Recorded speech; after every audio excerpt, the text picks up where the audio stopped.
Halo, selamat datang kembali di pembelajaran tentang Scratch. Kali ini kita akan membahas tentang Scratch Pen.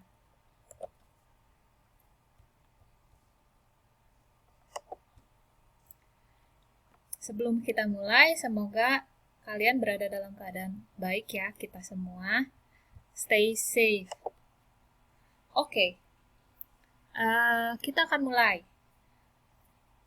Ya, seperti yang kalian tahu bahwa di dalam Scratch kita akan punya beberapa karakter yang disebut dengan sprite, satu atau banyak maksud saya. Nah, setiap sprite memiliki yang disebut dengan invisible pen. Jadi sebetulnya setiap sprite memiliki kemampuan untuk menulis. Tetapi pena itu tidak terlihat secara visual ketika kita menyimpan sprite di stage. Jadi, setiap sprite dapat menggambar sesuatu ke layar ketika pena ditekan. Sebaliknya, jika pena sedang dalam keadaan tidak ditekan, maka pergerakan dari sprite tidak akan terlihat di layar. Coba kamu melihat blok pen di dalam script dari Scratch. Kita bisa mencoba-coba. Coba kamu lakukan membuat kembali blok program ini, 3 buah blok program, kemudian lihat apa yang terjadi. Tapi sebelum kamu mencoba setiap blok program ini, kamu harus memastikan bahwa sprite dari pena dari setiap sprite harus dalam keadaan down.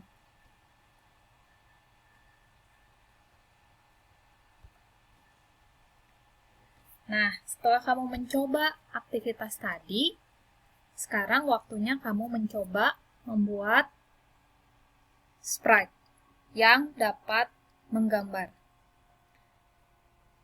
Misalkan pada contoh ini, kamu dapat memilih sebuah sprite dari library Scratch.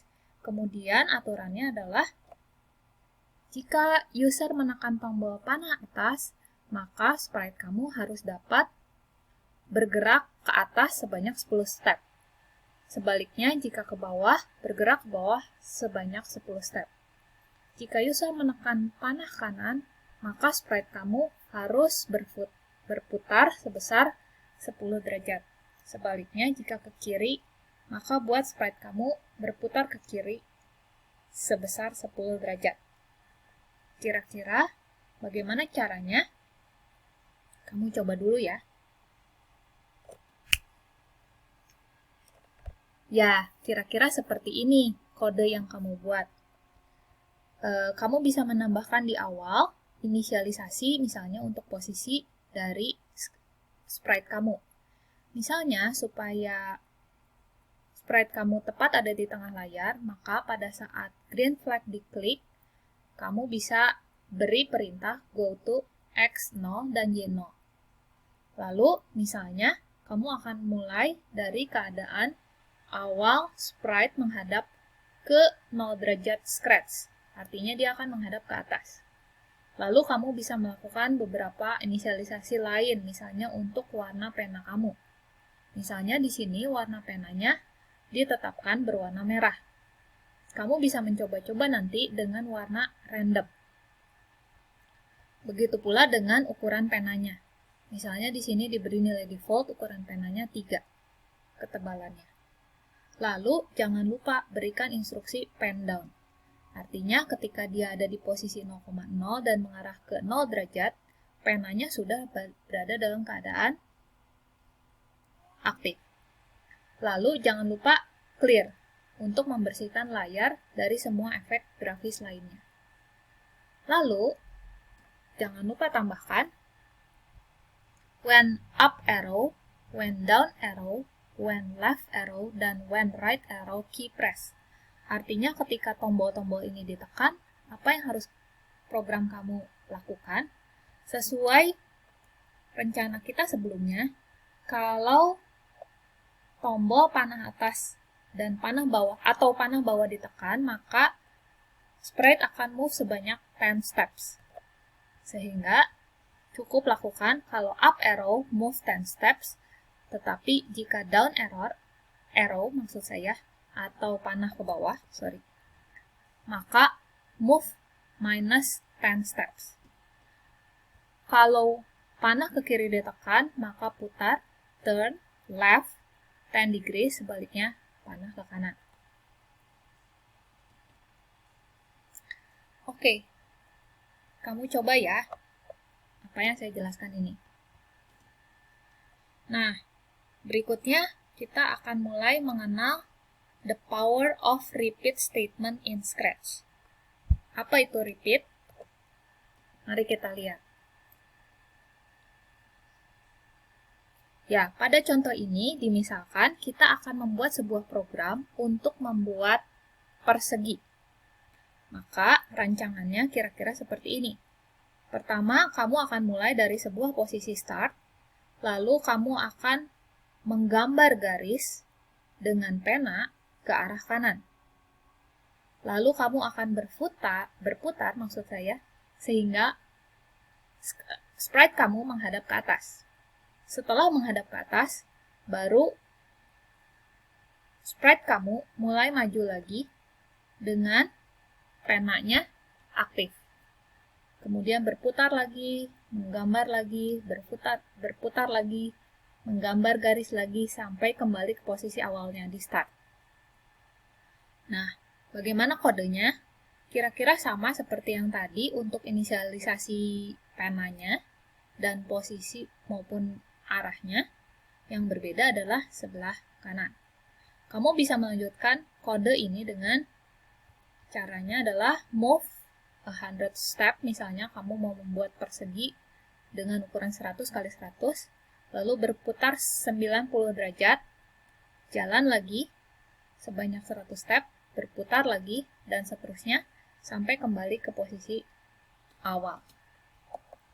Kamu lihat bahwa move 100 step dan turn left 90 degrees itu diulang-ulang sebanyak 4 kali di sini.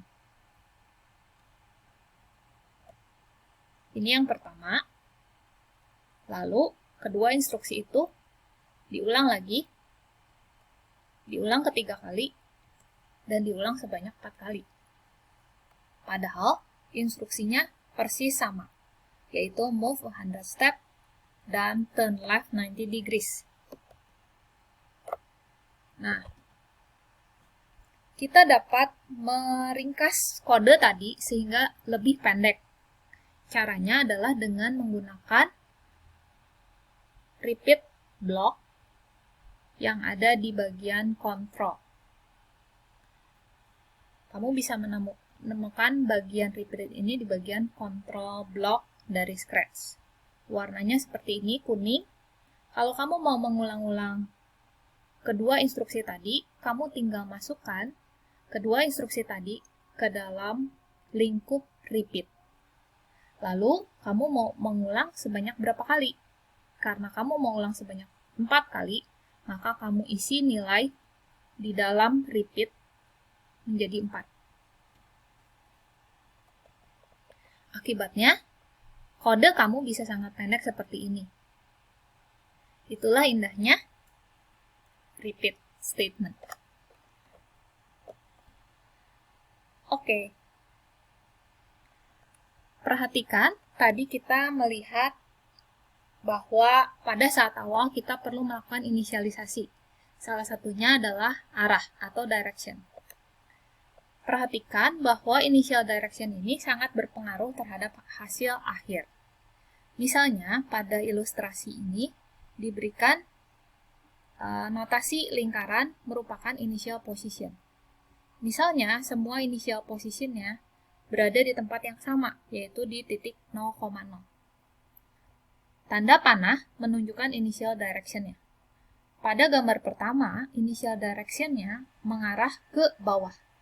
Sehingga ketika blok repeat move dan turn left 90 degrees itu diulang sebanyak 4 kali, jika dia sudah mengarah ke bawah, arahnya, arah dari sprite-nya, maka dia akan membentuk kotak yang berada di kuadran 4, kalau dalam Cartesian. Jadi move 100 step, turn left 90 degrees, move lagi, dan seterusnya.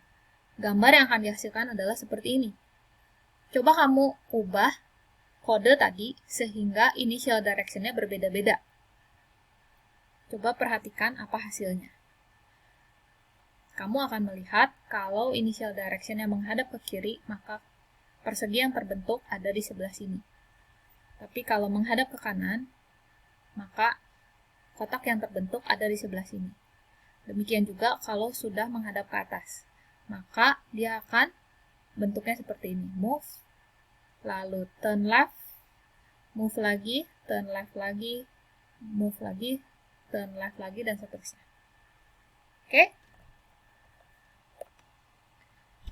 Oke, sekarang kita mau buat program kamu jauh lebih general, sehingga tidak hanya bisa membuat square atau persegi, tapi bisa menggambar berbagai macam poligon dengan jumlah sisi yang berbeda-beda. Misalnya pentagon dengan 5 sisi, heksagon 6, heptagon 7, oktagon 8, nonagon 9. Bagaimana caranya? Kamu bisa mengganti angka di dalam potongan kode kamu dengan sesuatu yang lebih general. Misalnya number of sides. Number of sides ini, kamu lihat ini berwarna kemerahan. Ada di dalam blok data. Coba kamu buat data number of sides, lalu kamu inisialisasi dengan sebuah nilai. Penggantian nilai number of sides dengan 5, 6, 7, 9, dan seterusnya akan mengganti secara otomatis program kamu menghasilkan bentuk yang berbeda-beda seperti ini. Kemudian, bagaimana jika poligon yang ingin kamu bentuk memiliki panjang sisi yang berbeda-beda? Sama seperti tadi, kamu tinggal ganti nilai yang tadi kita hardcode secara tulis dengan angka, yaitu 100, kamu bisa ganti dengan sebuah data yang namanya variabel, kamu sebut saja side length. Lalu bagaimana dengan turn-nya? Turn-nya kalau persegi itu 90 derajat. Kenapa 90 derajat? Itu sebetulnya diperoleh dari sudut satu lingkaran dibagi dengan berapa jumlah sisinya. Karena sebuah persegi memiliki 4 sisi, maka 360 dibagi 4. Sehingga perputarannya itu harus sebesar 90 derajat. Nah, jika jumlah sisi poligonnya n, seperti ini, maka kamu sebetulnya tinggal bagi 360 derajat dibagi dengan number of sides-nya. Itu besar perputaran untuk menggambarnya. Coba kamu lakukan, lalu lihat hasilnya. Jika ada yang tidak jelas, hubungi saya via email atau Discord. Sampai di sini dulu video saya kali ini. Kita bertemu lagi di video saya selanjutnya. Terima kasih sudah menyaksikan. Sampai ketemu lagi.